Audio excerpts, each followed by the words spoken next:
마시는 알부민 남재현 원장이 직접 배합한 건데요. 혈액 운반에 좋고요. 간과 심장 컨디션 개선하고 단백질 공급합니다. 피로 회복에 좋고요. 이봉규 TV 단독 혜택입니다. 2+1 한정 특가인데요. 하루 한 병이면 충분합니다. 알부민 좋은 거 아시죠? 애국 기업이에요. 또 남재현 화이팅. 네, 애국 순찰팀을 이끌고 전국 방방곡곡을 누빕니다. 황경구 단장 모셨습니다. 어서 오십시오. 네. 아, 국민의힘이 선거 참패한 다음에 뭐 우왕좌왕 하더니 드디어 경선룰이 이상하게 뭐 움직인다면서요? 뭐 흔히 뭐 방귀가 잦으면 똥이 나온다 그랬는데 네. 우리가 의심의 눈으로 봤는데요. 네. 역시나였습니다. 아이고. 77세의 고문 황우여 고문을 그래요. 비대위원장으로 지명할 때부터 뭐 이상하다 했죠. 이상하다고 우리 박사님하고 방송했는데 네. 역시 박사님이 보신 그대로 결과물이 나오고요. 진행이 되고 있고요. 알기 쉽게 얘기하면 지금 원내대표 이런 공단이 있을까 싶은데요. 원내대표 후보를 지원한 사람이 없어서 후보 등록일을 미루더니 결국에는 이제 9일 날인가요? 원내대표 그 당선 여부도 발표도 9일로 미뤘고요. 야, 이런 적이 없죠. 이 공당이고 아예 여당에서 없죠. 그러더니 갑자기 그 이철규 의원이 나는 출사표를 던진 적 나간다 들어온다 말도 없었다. 출마한다는 얘기도 없었다라고 하니까 3명이 나왔지 않습니까? 추경호를 비롯해서. 네. 그런데 지금 또 이 전당대회가 원래 6월 말로 예정되어 있었는데요. 황우여 비대위원장이 지금 하는 얘기가 불가피하게 전당대회가 미뤄질 수밖에 없다. 근데 그 명분이 뭐냐? 원내대표 선출이 늦어짐으로써 후보군들에게 어느 정도 일정 기간 선거 운동을 할 수 있는 시간을 줘야 된다라고 하면서 지금 무려 한 2달 정도, 그러니까 8월 초나 돼야 할 수 있다 하는 뉘앙스로 지금 발표가 나오고요. 그때까지 자기가 비대위원장을 하겠죠. 힘주겠다는 거. 예, 사실은 한 달 반짜리라는 건 누구나 다 알고 있었는데요. 황우여가 그러면서 하는 얘기가 이제 비대위원이 구성이 되면 대통령과의 그 만남도 지금 예정이 돼 있다. 뭐 이런 얘기를 해요. 그런데 황우여는 본래 제가 좀 극단적으로 얘기하면 사실상 들러리 꼭두각시 역할을 하면서 악역을 맡으실 것이다. 어떤 치적이나 이런 건 없다. 그 악역이라는 게 첫 번째 여러분들과 함께 의심했던 설마 했는데 설마가 아니에요. 전대 룰을 바꾸겠답니다. 지금 오세훈은 심지어 당대표에 나올 수 없는 사람인데도 불구하고 홍준표와 함께 거의 비슷한 소리를 내죠. 심지어 뭐 민심이라는 미명하에 지금 국민 여론조사 100%로 하자. 이건 예? 누가 그래? 오세훈이? 이거 미쳤네. 예, 이 사람이. 이건 뭐 오세훈은 제정신 그 역선택으로 그럼 민주당 지지자들 뽑자는 거예요. 뭐야 이 사람 큰일 날 사람이네. 이게 경악할 일이고요. 지금 뭐 자유통일당의 관계자분들도 제가 직접 통화도 했는데 뭐 믿어지지 않는다는 반응이고요. 네. 그리고 이 룰이요, 여러분들 지난 70% 당원 표심 70% 30% 국민 여론 이렇게 했던 것을 김기현 당대표 선출 시에 전당대회 있기 전에 1년 전에 이게 바꾼 지 1년밖에 안 돼요. 네. 그런데 이걸 급작스럽게 바꾼다고 만지작거릴 때부터 우리가 수상하다 그랬는데 그렇지. 네. 심지어 그 천목회라는 게 있습니다. 천목회는 뭐예요? 3040 모임이다라고 해서 천목회 첫 번째 목요일 날 회합한다 이렇게 해서 천목회. 천목회라는 걸 구성합니다. 근데 이 친구들이 이제 그 면면을 보면요, 뭐 당협위원장 뭐 했던 사람들 또 이승환이라든가 이재영이라는 그 강동구에 이번에 낙선했지만 이분이 아마 그 간사를 맡은 것 같아요. 천목회. 네. 그리고 김재섭 도봉구에서 이번에 당선된 뭐 이런 김용태 이준석과 함께 했던 뭐 이런 사람들이 천목회 회원인 것 같아요. 근데 이 사람들이 주장하는 게 황우여를 급기야 만난다 하더니 오늘 발표가 나왔어요. 50대 50으로 바꿔달라. 이대로는 안 된다. 여론조사 50%, 네. 당원 투표 50%. 그러면 뭐 이준석 류 같은 사람이 되는 거지 뭐. 유승민 바로 나온답니다. 유승민 되는 유승민은 거지. 경선 룰이 바꾸기만 하면 출마한다는 거는 이미 예고를 했고요. 언론에 보도가 됐습니다. 얘네들이 이제 착착 하나씩 진행을 하는 겁니다. 그러면서 또 어떤 걸 건드냐면요. 1인 지도 체제냐, 집단 지도 체제냐라고 하면서 집단 지도 체제. 다시 말해서 자기들끼리 짬짬이 마음에 맞는 사람끼리 뭉치게 되면 한동훈을 비롯해서 누가 와도 자기들의 기득권은 챙길 수 있다. 이건 아주 전형적인 말이죠. 이거는 반란이거든요. 이런 것들까지도 서슴없이 척목해 3040이라는 미명하에 젊은 청년이라는 미명하에 이제 이렇게 근데 이 배후 세력을 우리가 의심해 봐야 돼요. 이 자들이 흔히 말해서 우리가 듣보잡이라고 말할 수도 있는 이 사람들 여러분들 이승환 언제부터 알았습니까? 여러분들이 한번 예. 정치평론가인 저도 잘 몰라요. 예. 이런 사람들이 주도적으로 움직이면서 이러한 룰 아닌 룰을 자기들의 임의대로 황우여 꼭두각시로 만들어 놓고 이분에게 이제 압박 아닌 압박. 근데 우리가 볼 때는 지금 언론의 보도를 보면요. 짜고 치는 고스톱 약속 대련이다. 예, 지금 우리 당원들이 분개하고 심지어 광장 세력이죠. 우리 광화문을 비롯한 광장 세력, 우리 자유우파 진영에선 지금 여러분들 오늘 내내 오전서부터 난리가 났습니다. 지금 여러분들 이러한 것들이 주도적으로 움직이는 걸 보면요. 이 천목회라고 하는 얘네들이 이미 나경원을 비롯해서 당권에 도전하는 사람, 안철수, 윤상현 등등을 다 만나서 사전에 조율을 한 거예요. 이걸 가지고 보따리를 가지고 얘네들을 시켜서 당권 주자라고 하는 기득권층들이 황우여에게 찾아가라. 이렇게 된 거죠. 이게 시나리오가. 왜 그러냐면 윤상현 의원 같은 경우도 지금 김재섭, 이 목소리 나오는 이승환, 이 친구들 데리고 총선 끝나자마자 세미나를 2번을 하죠.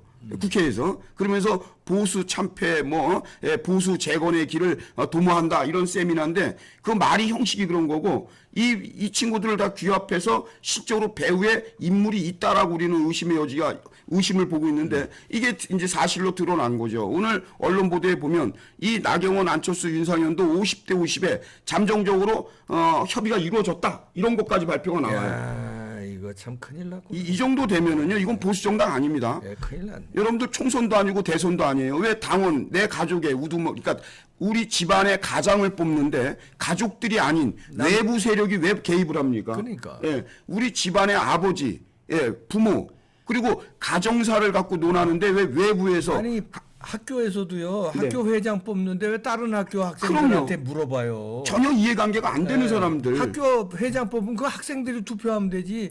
옆 학교 저 건너편 학교에 여론을 왜 물어봐? 그러니까 박사님 얘기대로 지금 이런 것들이 총체적으로 우리가 분명히 확인할 수 있는 것은 이거는 역선택의 문제 이런 거는 이미 나왔던 얘기인데 그 이후에 지금 유승민을 비롯해서 이준석이라든가 등등의 인물들이 안철수를 비롯해서 이 내부에서 말이죠. 이 국민의힘을 정통 보수 정당에서 그것을 완전히 그 정통 보수라는 걸 빼려고 그러는 거거든요. 네. 이게 지금 작업이 들어갔어요 이미. 그래서 황우여가 윤재욱에 의해서 지명이 됐을 때부터 야 저분이 박사님도 그분이 어떻게 그랬던 분이 아닙니까? 근데 지금 결국엔 꼭두가시로 들러리 세워서 이 악역 맡겨서 이러한 말도 안 되는 룰 아닌 룰을 전당대회 전에 아예 전당대회 날짜까지 기일을 변경해서 연장시켜서 이거 총체적으로 기획된 어떤 음모가 지금 드러나고 있기 때문에 이것은 여러분들 그냥 좌시할 수가 없고요. 그래서 저희 시민단체에서 애국시찰팀을 비롯한 오늘도 우리가 미팅을 했습니다. 오늘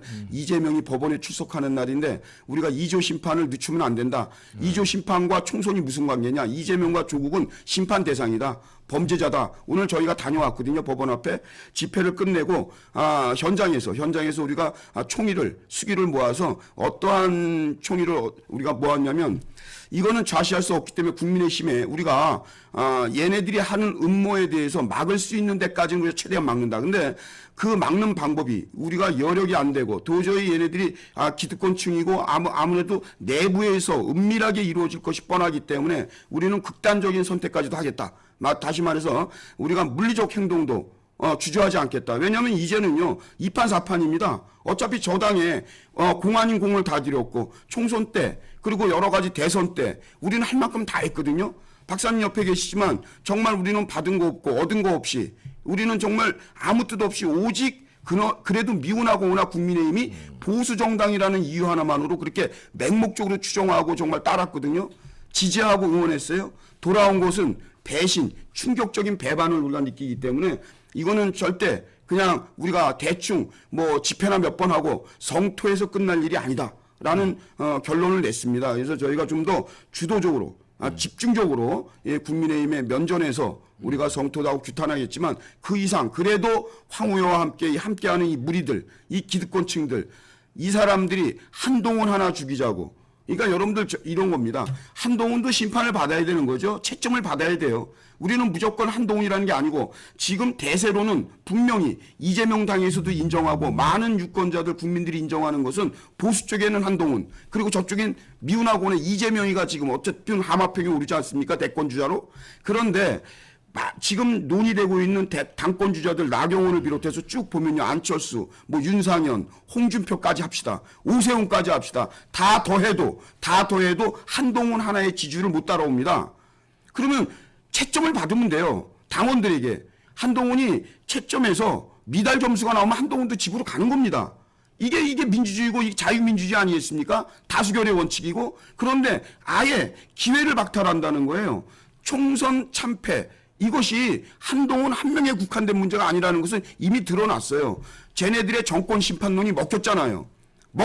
국민의힘이 못 막아냈잖아요. 이 정권 심판론, 이거 말도 안 되는 거다라고까지만 했지 실제로는 이재명 당에서 먹혔잖아요. 국민들이. 물론 5.4%밖에 차이가 안 나지만 의석수로 봤을 때는 우리가 참패한 거란 말이에요. 그러면 우리 모두가 다 함께 내 탓이오 해야 되는데 이 국민의힘 망하는 정당은요 벌써 싹수가 노는 거예요. 지금 이런 짓거리를 하면서 지금 그나마 울며 불며 지지했던 많은 일반적인 보편적인 분들, 우리 유권자들, 당원들 이걸 기만하고 이거는 완전 사기극이거든요. 그래서 저희가 정말 주저할 수 없다.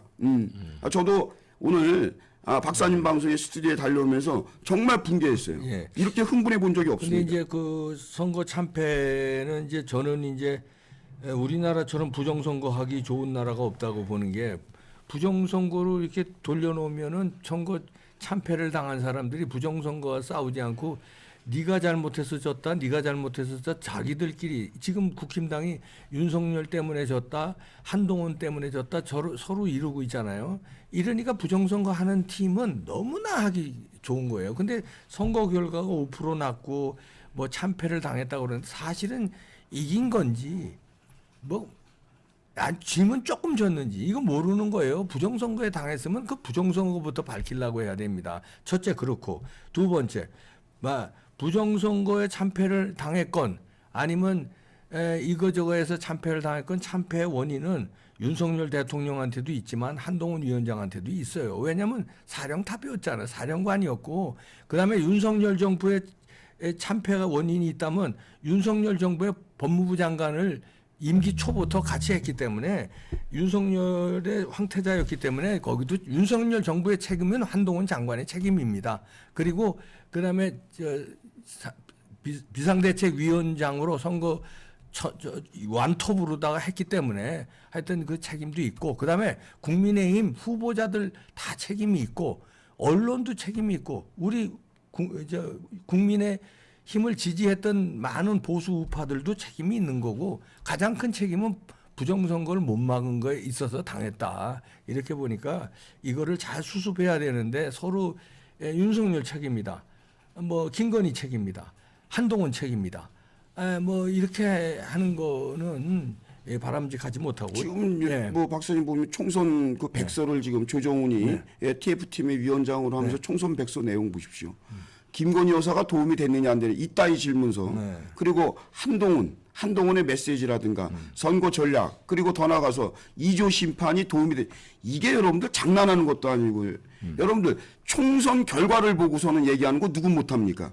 총선 결과에 만약에 한석이라도 이겼다고 합시다. 2조 심판 제대로 했다 나올 거 아닙니까? 그렇죠. 이건 비겁한 거거든요. 이런 백서를 왜 만드는 거예요? 사람 하나 잡으려고 그러는 거잖아요. 한동훈 견제하자고 여러분들 곡간, 초가상간 다 태우자는 겁니까? 지금 여러분들 우리가 박사님도 지적했지만 분명한 것은요. 윤석열 정부에 대한 우리 국민들이 그만큼 또 반감이 없잖아 있었던 거예요. 그리고 우리가 전략적으로 보면은 이종섭 호주 대사라든가 그리고 이번에도 80%가 인정하는 거지만 굳이 총선 전에 쟤네들이 낙선운동까지 한다고 대드는 그 의협의 그 불안당들 거기에 대해서도 우리가 좀 더 심도 있게 생각을 했어야 돼요. 그리고 메시지 관리가 안 됐잖아요. 대파 875원이 그게 큰 이슈거리나 됩니까? 거기에 넘어갔잖아요. 국민들이 넘어갔단 말이에요. 그러면 유권자들을 탓하기 전에 우리 모두가 반성을 해야 되고 정부도 책임이 있고 한동훈도 책임이 있고 그리고 개개인 당선된 사람들은 오히려 말이 없어야 되는데 낙선자들이 오히려 그 총선 백서에 대해서 문제 제기합니다. 낙선자들이 그렇게까지 할 필요 없다. 이거는 한동훈 위원장을 죽이기 위해서 한동훈 위원장을 아예 그 뿌리째 송두리째 흔들기 위한 설문조사고 면담이지 이게 어떻게 객관적이냐. 그리고 그 총선 백서의 그 면담 또는 그 설문조사 대상이 보면요. 기자들까지 들어가요. 당 출입기자, 당직자, 보좌관 다 들어갑니다. 유권자는 안 들어가요. 당원들은 안 들어가요. 그러면 표를 진짜 행사한 사람들에게 묻지 않는 백서가 어디가 있어요? 왜 우리를 선택하지 않았습니까? 라고 물어야죠. 그거는 싹 빼놔요. 그리고 조정훈 같은 경우 자기가 이번 총선에 자유스럽습니까? 인재영입위원장이잖아요. 그러면 인재영입이 공과가 있었던 거 물어야죠. 물어야죠. 설문해야죠. 이런 거 다 빼버리고 오로지 한동훈 거기다 또 김건희 여사까지 이런 식으로 하면은 이거는 지금 가뜩이나 국민의힘이 반성 못하고 있다. 존재감이 없다. 여당이 패싱당하고 있다. 윤석열 대통령이 여당을 신뢰하지 못한다. 이런 말이 지금 계속 나오는데 이번 그 전당대회를 통해서도 아마 제가 볼 때는 윤석열 대통령이 큰 기대를 안 하는 것 같아요. 국민의힘에는. 여러분들 오늘 충격적인 보도가 나왔죠. 총리 인선에 대한 거. 지금 뭐 연정이다 그래서 지금 여러분들 난리 났죠. 지금 방금 전에 지금 뒤집어졌죠. 한국일보 기사 때문에. 이게 여러분들 저도 충격적이었어요. 누가 연정이라는 거야? 지금 윤석열 정부가 연정이라는 거 아닙니까? 누구하고 연정이? 그러니까 이재명하고의 그 차담이죠. 저는 영수회담이라는 표현 안 쓰고 싶어요. 차담의 직전에 물밑 교섭이 있었다. 이걸 폭로했습니다.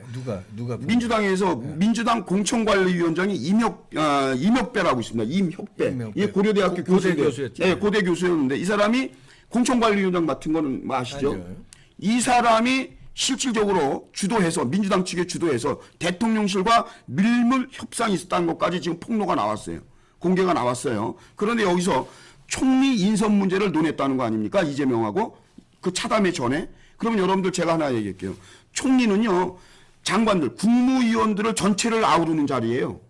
이거는 총리를 이재명한테 추천하시오. 그래서 이건 곧 연합정부죠. 연정이다. 그러니까 지금 대한민국 국민들 뭐 보수적인 문제가 아니고 이게 지금 야 이게 어떻게 되냐 설왕설래 하는데 제가 그래서 하도 문자가 많이 와서 제가 좀 더 파악을 해봐야 되겠습니다. 방금 전에 나온 소식이니까 제가 좀 더 신중하게 접근해야 되겠습니다. 라고 하는데 지금 중요한 거 물밑 교섭이 있다는 것까지는 팩트예요.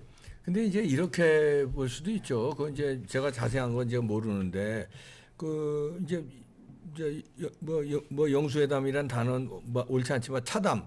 그러니까 대통령과 이재명이 차담을 하기 전에 의제 조율을 이제 만나기 전에 조율하면서 뭐 총리를 이제 이렇게 반대하지 말아 달라고 협조. 그럼 누구 원하는 거요? 그냥 그러니까 이런 식으로 그냥 쓱 떠보는 걸 갖다가 이명벽이라는 그 아주 교활한 자가 요걸 마치 그걸 돌려가기로 이렇게 쟤네들은 좌파들은 그런 거 선수들이기 때문에 요걸 말하자면 막 그 연정 비슷하게 몰아가려고 윤석열 대통령 코너에 몰기 위해서 작업을 하는데 넘어갔을 수도 있어요. 근데 이제 그러니까 중요한 거는 자세히 알아봐야 됩니다. 이제 좀 더 정확한 이제 후속 보도가 나올 거예요. 그런데 중요한 것은 이제 박사님 입장에서는 이제 상당히 순화시켜서 이제 말씀을 하고 여러분들에게 동요하지 말라는 차원인데 여기서 팩트는 뭐가 있냐면 지금 이제 언론이요. 서슴없이 저는 이거 분개했어요, 사실. 이런 워딩을 언론이 지금 윤석열 대통령을 용산 대통령, 이재명이를 여의도 대통령이라고 칭합니다. 그러니까 뭐 이건 여러분들 이재명 잡아넣질 못하니까. 그러니까 이게 설쳐된 여의도 대통령이다.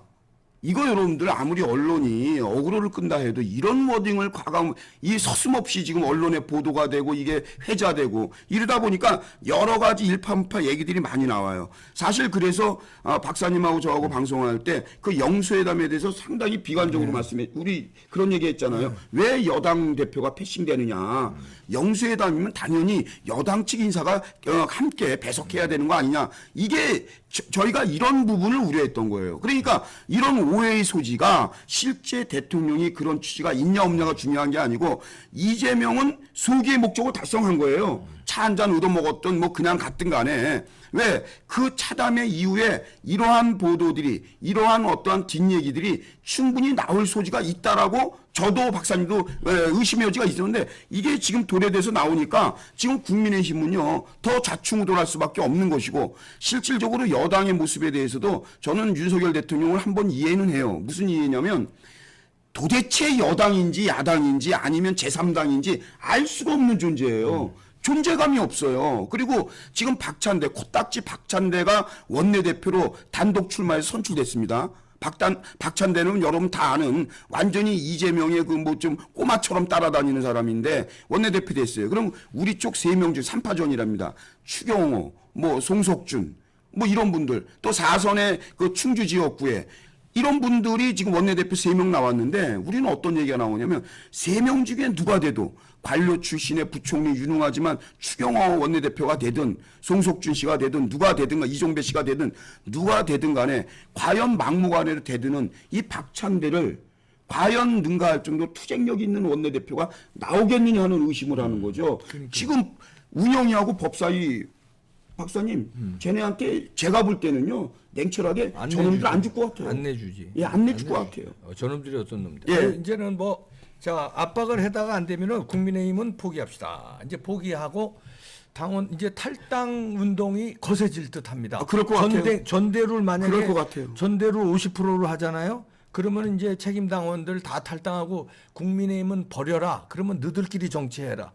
그럼 보수가 안 밀어주는 정당이 너들이 유승민을 무슨 당 대표를 만들든 그건 쪼그라드는 거예요. 이제 신당 창당으로. 예, 신당 창당하든가 뭐 아니면 기존의 자유통일당으로 다 가든가 뭐 뭐 더 그 방법밖에 없습니다. 결단 냅시다. 네, 환경부 단장이었습니다. 네, 감사합니다.